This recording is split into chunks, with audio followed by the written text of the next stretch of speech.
So I'm going to talk about three different questions today. The first two are based on the research that I've done that Chris just summarized, and then the last is probably the thing that you're all most interested in, that I have the least knowledge about, but want to sort of set the stage for. So the first question is, why do dynamic regions keep growing despite their high costs? And Silicon Valley is the classic example. It continues to reinvent itself decade after decade, moving from technology strength to technology strength, in spite of repeated competitive threats.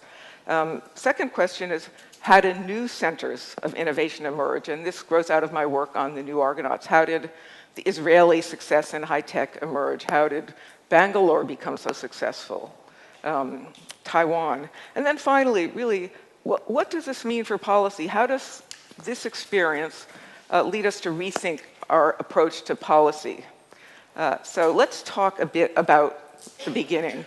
I want to start with the post-war corporate model, the model that we grew up with. I'm assuming that everybody is largely in my generation.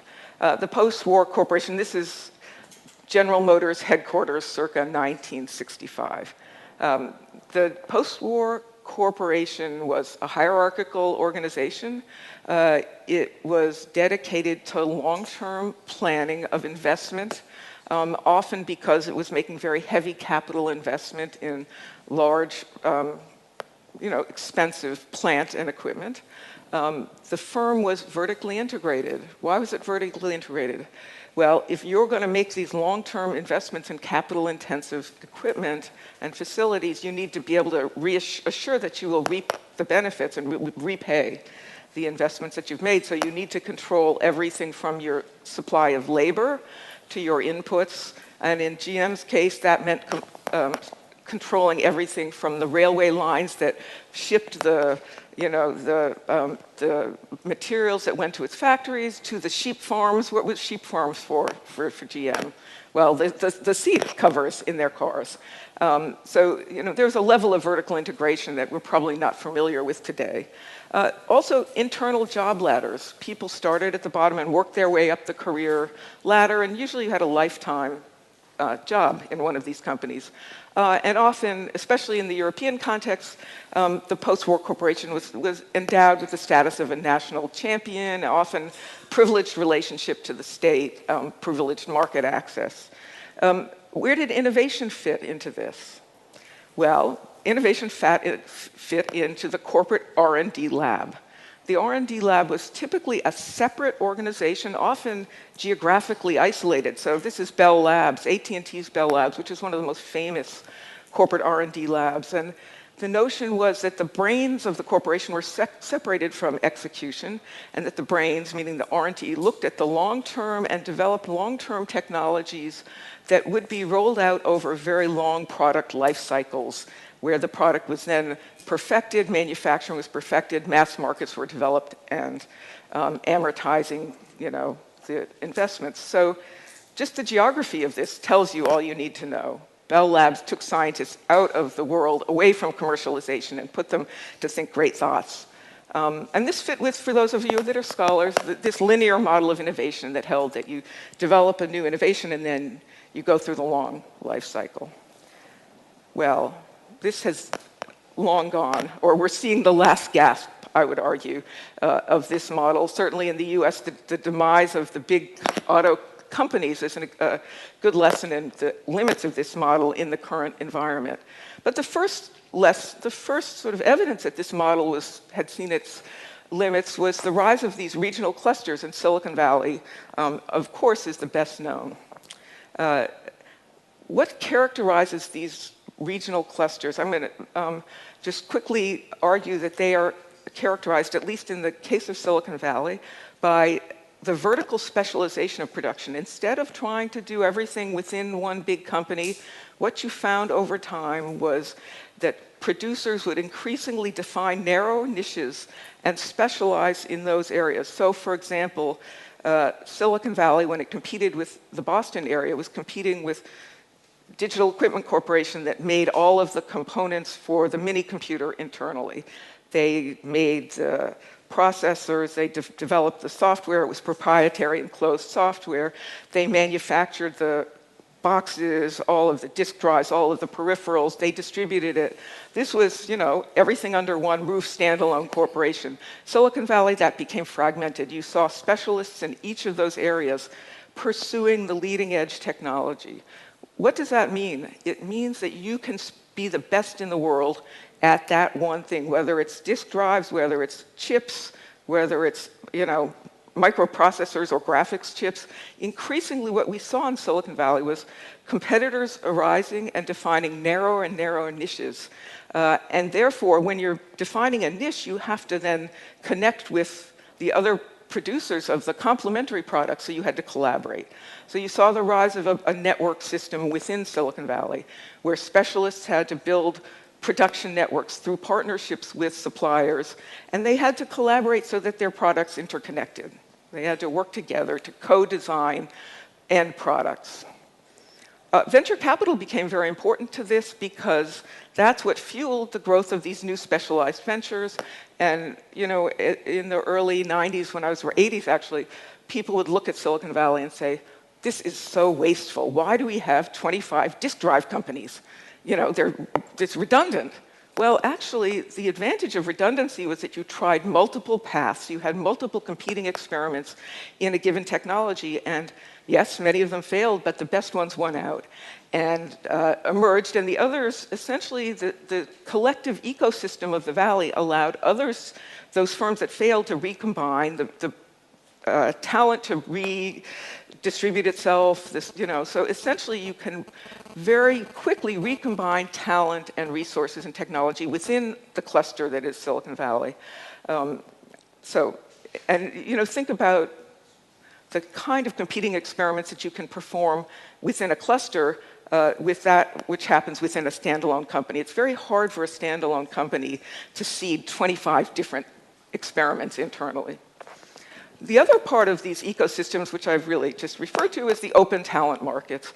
So skill never belonged to any company, and therefore know-how didn't belong to any company. The know-how that I developed in my first venture moved with me when I moved on to my second venture. So you saw not only technologies being shared through a set of social networks, but also as labor markets opened up and people moved horizontally, know-how and information spread very widely. So essentially, this specialization gets reinforced. You deepen your specialization and your capabilities very quickly through experimental entrepreneurship, through your social networks. Okay. So essentially, the story of regional advantage is a story where the decentralized ecosystem of a place like Silicon Valley was able to outcompete the standalone corporation. They essentially accelerate the product life cycle, put pressure on in every single component. From the, in the case of Silicon Valley, from the microprocessors to the software to the disk drives. Essentially, they outcompeted at every level. Number two, the benefits of proximity outweigh their costs, and the costs are high. A place like Silicon Valley is extremely expensive to do business, but the advantage of being near that rich talent pool that has tremendous experience in these industries, the benefits of being able to access supplies and recombine them and find capable partners, and this is going to come back, really capable partners quickly, is worth the very high costs. And then finally, this is a system in which the region adapts even if individual firms don't. Okay? We've seen waves of firms that have died, but essentially the talent, the skill gets merged into new combinations, if you will. Schumpeter would call them new combinations that then push you towards a new innovation frontier. Okay. Along with the development of this vertical specialization comes the globalization of supply chains. Okay. And what you see in this era, and this is really in the 80s, 90s, is that new opportunities are emerging for firms outside of the core. The post-war corporation capabilities resided in the West, in the core countries, and we exported to the rest of the world. Today, you can enter this market from anywhere in the world, the global market. If you can define a niche and produce effectively and partner effectively. And so what we've seen, what I'm going to call here the rise of global search networks.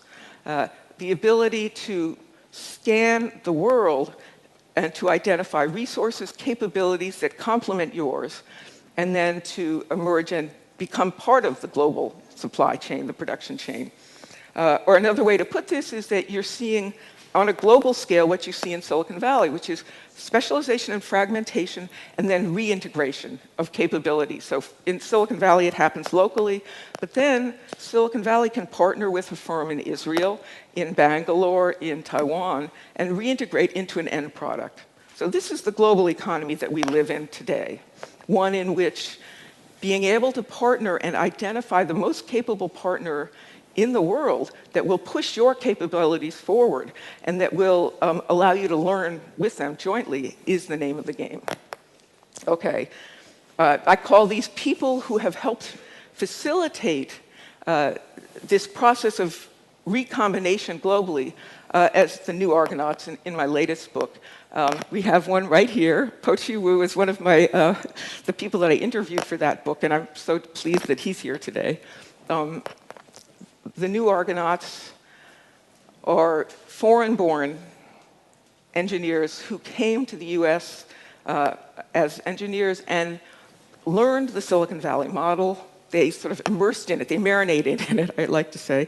They learned what it means to start a high-tech venture. They learned how venture capital works. They learned what the new firm looks like. And then they exported it. And they partnered with policymakers and firms and other actors in their home countries to then build the institutions that allowed producers in their home countries to become competitive.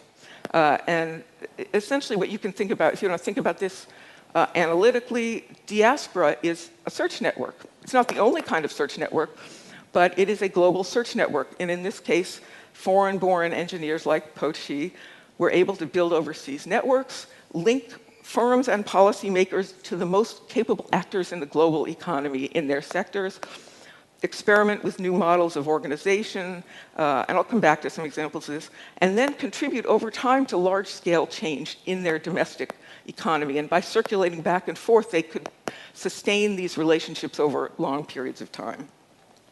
This, I think, this role of diasporas as global search networks is really what explains the ability of places like Bangalore or Tel Aviv to become dynamic actors in global supply chains. So this is something that couldn't have happened in the post-war period.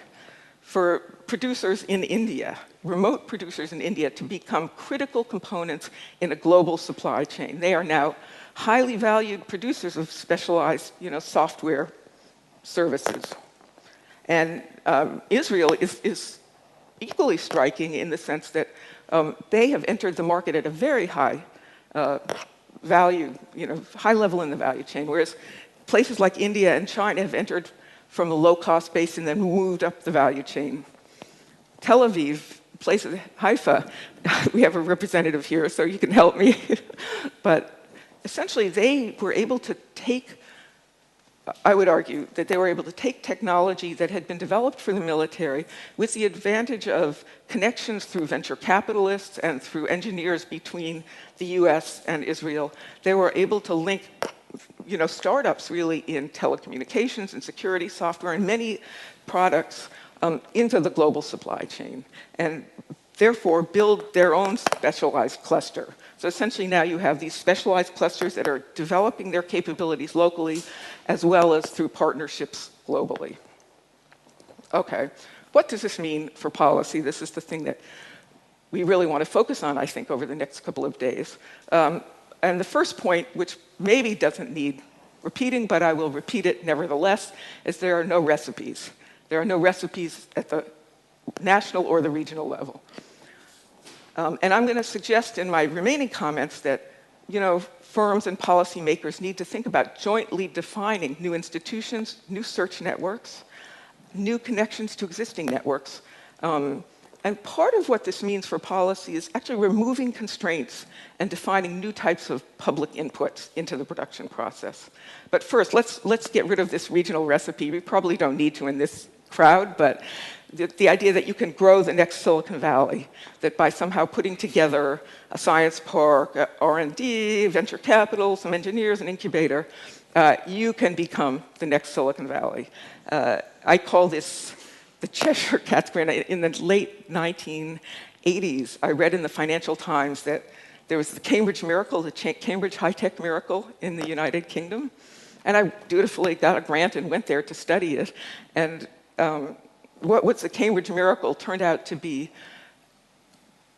a very interesting sort of, at that time, collection of very smart boffins, they call them, and a very sophisticated science park, lots of capability, lots of skill, but it was pretty disconnected from the world economy. It has become more connected now, but it still, at the time, certainly, did not come close to being what Silicon Valley has to offer, and it was then surpassed by the Bangalores, the Taiwans, the Israels, in terms of their ability to commercialize technology repeatedly and successfully. So I called it the Cheshire Cat's Grin, and this was in the era of Margaret Thatcher. There's another kind of macro recipe that I think dominated in the 90s, which was the Washington Consensus. And that recipe was that you essentially wanted to put into place all of the institutions that perfected the market. So this often involved a list of things, including perfecting trade, removing all barriers to trade, privatizing state-owned businesses, establishing secure property rights, reducing public debt, getting the prices right. Not that any of these goals by itself, by the way, is one that I would be opposed to. It's simply that it's very difficult for any country to put all of these things in place at the same time. In fact, the experience was not very successful. And essentially what you saw in the places that really tried effectively to put the recipe into place, growth stalled. Bolivia, El Salvador. And the places that succeeded in this era were places that pursued what I would call heterodox approaches, meaning the state was involved actively, say, in helping infant industries get off the ground, in protecting markets temporarily, that this was something that was more than simply perfecting the market. And of course, China is the best example of this. Property rights are not secure. There are many things that do not fit the perfect model, and yet China has boomed. So I think the lesson from, the other lesson that I missed, but I will just sort of remind you of, is that the lesson at the regional level is that you can't grow Silicon Valley in isolation. If you want to become a technology cluster, you want to connect to Silicon Valley. In this case, what we've learned is that growth often occurs in places, but the challenge is to sustain it, okay? And that often the way to sustain growth and to build on growth and to build on strengths is to build partnerships, okay? Let me just move on to that. You can't assume that you know what the outcome is. You have to discover, through joint conversation between policymakers and the private sector, what are the goals? I mean, we heard actually yesterday, the comments we heard, this sense that Spain needs to define what its own goals are. Connecting to the global market is necessary, but it's not sufficient.